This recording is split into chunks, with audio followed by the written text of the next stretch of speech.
मोर माने अभिज्ञता प्रस्तुत ज्ञान कौची जे कटनी चटनी बंद हो पारना हो पार ना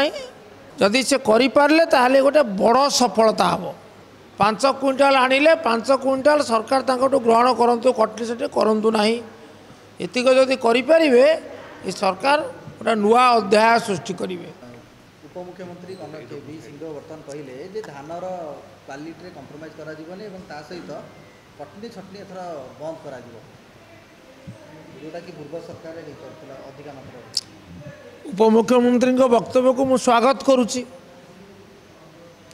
मु आशा करुच्ची से जहाँ कहले ता अक्षर अक्षर सरकार पालन करेंगे। मोर किंतु घोर संदेह अच्छी मोर माने अभिज्ञता प्रस्तुत ज्ञान कौची जे कटनी चटनी बंद हो पारना हो पार ना जदि से करें ताहले गोटे बड़ सफलता हम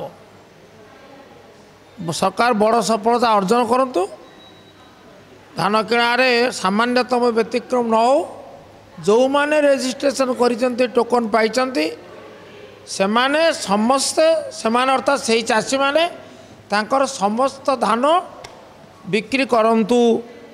मंडी रे बिक्री करंतु तापरे गनी ब्यागर पैसा से पांतु 5 क्विंटाल आनिले 5 क्विंटाल सरकार तांको ग्रहण करंतु कटनी सेटे करंतु नाही एतिक जदि करें ये सरकार गोटे नुआ अध्याय सृष्टि करेंगे करंतु मु पूर्ण सफलता कामना करुच्ची।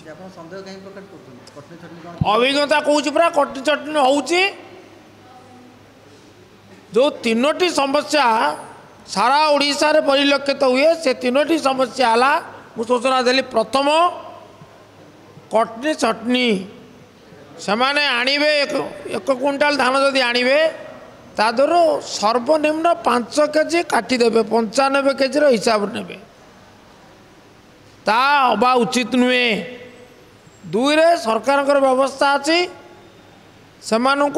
जो अखा पैसा दिज्व घनी बैग पैसा दि जाए ना। 2 तृतीय कथा हूँ जे जो मैंने सब रजिस्ट्रेशन कर टोकन पाई धरतु गणेश्वर बेहरा 20 क्विंटाल टोकन पाई सी 20 क्विंटाल बिक्री कर पारना 15 क्विंटाल 12 क्विंटाल बिकुंट अवशिष्ट आउ से नौना मंडी रे तेणु समस्त टोकन पाई चाषी माने तांकर समस्त धान मंडी रे बिक्री करिवार सुजोग पांतु। आउ अनेक समय रे से माने जाई मिल पाखरे दियंती मालिकों पाखरे मिल रे धान दियंती ता न हो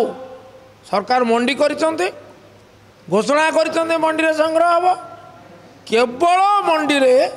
चाषी ठारू धान संग्रह करा जाऊ एतक करंतु आमे पूर्ण सहयोग करिबु।